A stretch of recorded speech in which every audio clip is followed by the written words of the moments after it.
느헤미야가 예루살렘에서 행했던 활동한 것은 모두 이 두 차례에 걸쳐서 이루어졌다고 보게 됩니다.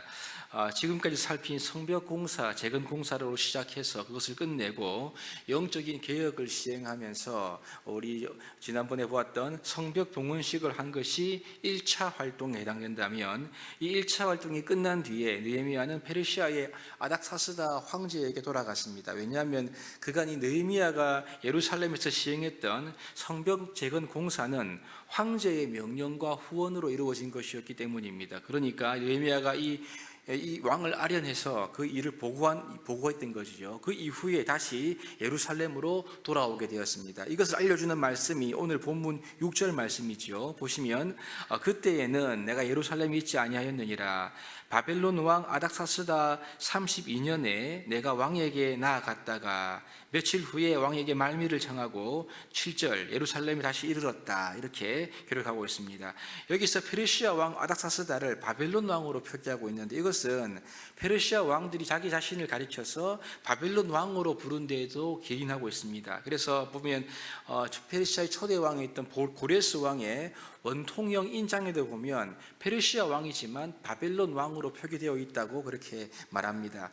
당시 예루살렘에서 페르시아 왕궁, 지금의 이란이겠는데요, 여기까지의 이제 먼 거리를 이동하려면 약 6개월의 시간이 걸렸다고 하는데요. 그러니까 이 길을 왕복하고 또 왕을 만났던 시간을 고려한다면 아마도 이 느헤미야는 성벽을 봉헌한 이후에 약 1년 정도, 1년 이상의 기간을 예루살렘을 떠나 있었던 것으로 그렇게 보입니다. 그러면 오늘 본문에 기록된 13장 4절부터는 이 느헤미야의 2차 활동, 예루살렘에 돌아와서의 그의 일의 배경과 시작점이라고 우리가 이 내용을 구분할 수가 있겠습니다. 오늘 읽은 본문은 2차 활동을 배경으로 하고 있는데, 특별히 느헤미야가 아닥사스다 황제를 아련하고 다시 예루살렘에 돌아와서 했던 추가적인 개혁 중에 두 가지를 다루고 있습니다. 그 첫 번째는 하나님의 성전 안에 있었던 악한 영향력, 악한 세력, 즉 도비아와 관련된 것이죠. 이것을 해결한 일이었습니다. 4절에 보시면 이렇게 기록합니다.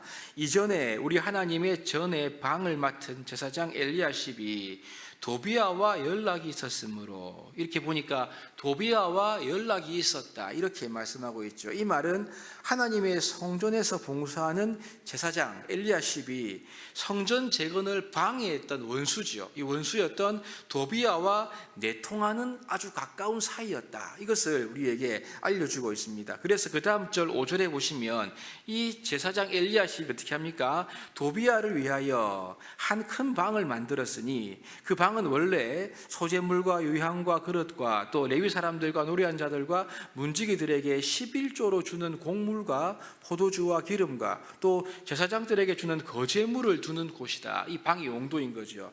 지금 하나님의 성전 안에 있는 방을 성벽 재건을 방해했던 암몬 사람 도비아에게 쓰도록 이 방을 내어주었다, 이런 기록을 하고 있습니다. 우린 여러분 이미 느헤미야서 6장에서 암몬 사람인 도비아가 유다의 저명한 가문과 결혼으로 이미 결속되어 있음을 살펴보았지 않습니까? 그런데 오늘 본문에서는 이 유다 백성들 안에서 이 도비아의 영향력이 제사장과 내통할 만큼 그것이 훨씬 더 컸다는 것을 우리에게 알려주고 있습니다. 그 결과 여러분, 이 성전 업무를 관장해야 하는 제사장이 암몬 사람인 도비아에게 성전 안에 있는 큰 방을 쓰도록 내어주었다, 그렇게 말하고 있는 거죠. 이것은 그만큼 이 도비아와 엘리야십이 매우 가깝게 결탁되어 있었다, 이것을 우리에게 보여주는 단적인 예인 것입니다.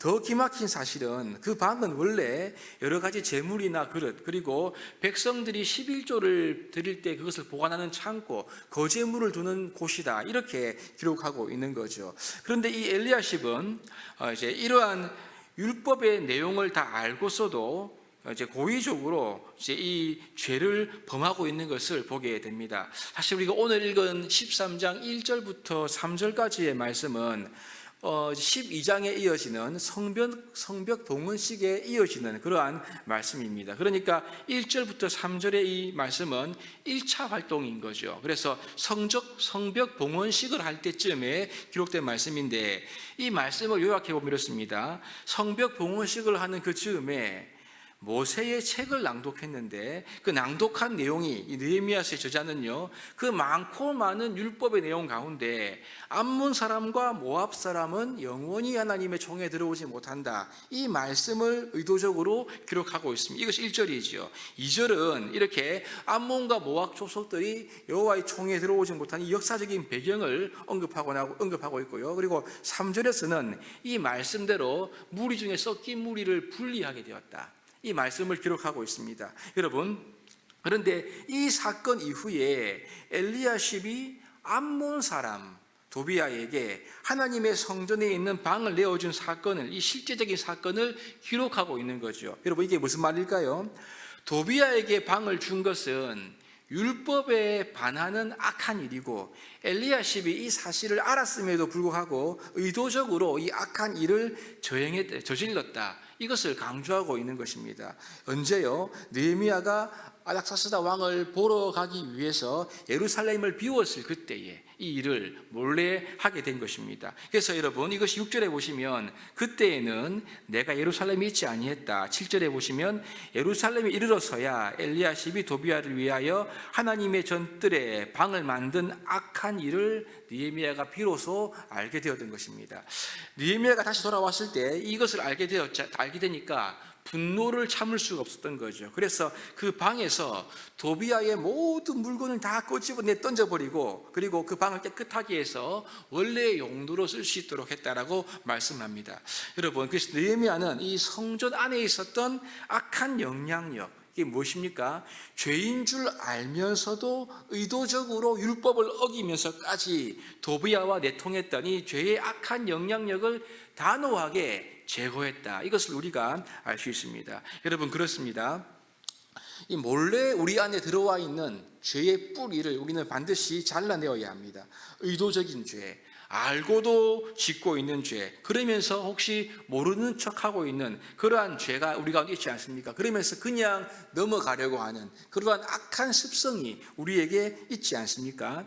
불꽃 같은 눈으로 지금도 우리의 마음을 감찰하시는 하나님께서는 우리가 모르는 척 넘어가는 이 의도적인 죄에 대해서 매우 분노하십니다. 죄로 채워진 우리의 이 마음의 방을 우리 예수님께서는 깨끗하게 채워주시기를 원하시는 것이지요. 의도적인 죄, 알고도 계속 짓는 죄, 뿌리 깊은 이 죄의 습관을 우리가 온전히 버리기를 주님 바라십니다. 이것을 위해서 우리가 온전한 결단과 회개로 말미암아 하나님께 나아갈 때, 그때에 하나님이 주시는 은혜와 복이 임하는 것이죠. 이 시간 죄에 대한 결단과 회개로 우리가 알면서 혹시 짓고 있는 죄, 은근히 넘어가고 있는 그런 죄가 있다면 주님 앞에 고백하고 회개하고 우리의 삶을 회개하는 그러한 은혜가 있게 되기를 주님의 이름으로 축복합니다. 그럼 여러분, 회개하면 끝날까요? 그렇지 않습니다. 죄를 끊어버리는 것도 중요하지만 이에 못지않게 중요한 것은 지속적인 은혜의 삶을 살아가는 거죠.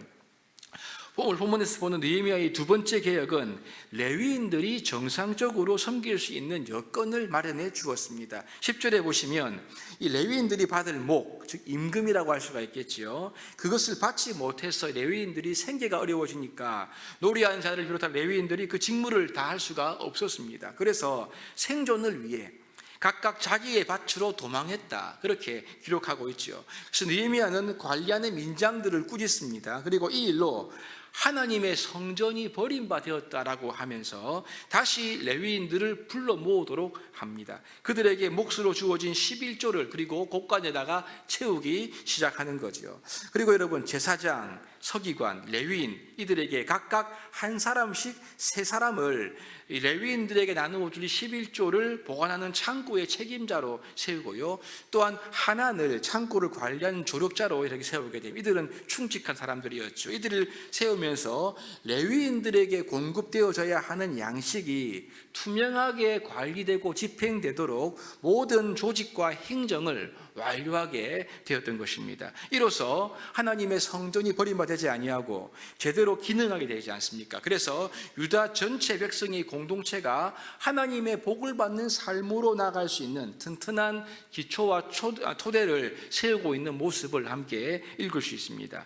여러분, 그렇습니다. 우리가 죄를 버리고 회개하는 것도 굉장히 중요하지요. 그러나 여러분, 그 죄를 돌이킨 우리의 마음의 빈자리에 하나님의 말씀과 하나님의 은혜로 채워지는 이건 역시 똑같이 중요합니다. 도비아의 방을 없애고 정결하게 하는 것도 중요하지만 11조를 보관하는 그 창고가 정상적으로 돌아가도록 하나님의 말씀으로 공급받고 하나님의 은혜가 우리의 마음에 충만하게 흘러가는 이것도 우리에게 똑같이 중요하다는 말씀인 거죠. 여러분, 우리의 삶에 철저한 회개와 더불어 더 중요한 것은 하나님의 은혜에 잠기는 삶, 하나님의 말씀이 우리의 생각과 마음을 지배하는 삶, 하나님의 임재 가운데 나가는 삶임을 기억하시기를 바랍니다.